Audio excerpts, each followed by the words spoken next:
Okay, this question is question 11 from packet 43, and it's asking for the height and radius of the largest cylinder in a sphere of radius root 3. So it's really an optimization question, and we're trying to optimize the volume to get it to be the biggest, and the biggest volume would therefore have the biggest, it would be the largest cylinder, and then we could find the height and radius. So we know that a volume of a cylinder is pi r squared times the height. And if we look at our diagram, we have the height is the whole thing of the cylinder, the whole height, and then the radius is obviously from the center out.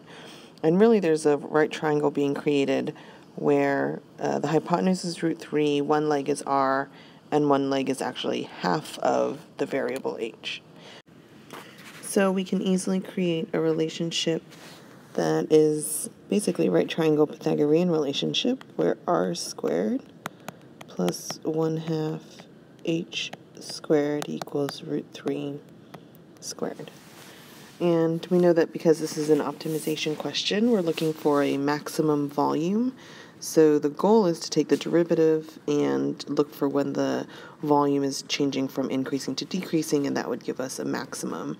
But we see our volume is in two different variables, and we can't take the derivative with two different variables. So we're going to use our Pythagorean relationship to get our volume in terms of either r or h. And it doesn't really matter, but since we have r squared alone here as a term, I think it'd be easiest to just solve for r squared. So r squared really equals 3 minus 1/4 h squared.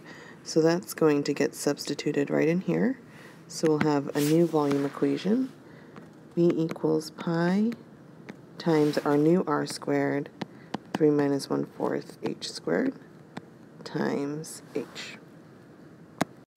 Okay, we're going to clean it up a little bit, and remember we want to take the derivative and look for increasing to decreasing. So v equals pi times 3h minus 1/4 h cubed, and we can distribute 3 pi h minus 1/4 pi h cubed, and now we've got a volume equation in one variable, so we can take the derivative. 3 pi is 1/4 pi times 3h squared. And we're going to set this equal to 0 and look for our h values that will give us critical numbers to test around. So we're going to subtract 3 pi and divide by 1/4 3 pi h squared.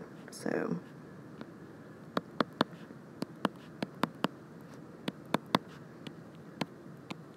the 3's are going to cancel, pi's are going to cancel. So we've got 1 equals 1/4 h squared, 4 equals h squared, so h equals technically plus or minus 2, but since our height is in a sphere, we know it can't be negative, so our height is going to be 2. So that's the critical value we're testing around, and we are hopeful that we're going to see increasing to decreasing. So we're going to look at values before 2 and after 2 in the derivative. So here's our derivative equation. And we could test a number like 1. So we would have 3 pi minus 1/4 of 3 pi, so that's going to be positive. And test a number after 2 like 10. So we would have 3 pi minus 300 pi. Obviously that's much bigger. That's going to be negative. So what does that say about our volume?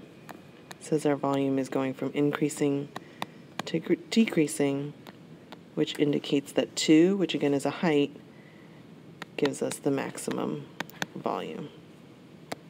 The last thing we need to do is find the radius, and we already had this equation up here for r squared, and that's in terms of heights. And since we know the height is 2, r squared equals 3 minus 1/4 2 squared, so that's 4 times the quarter is 1.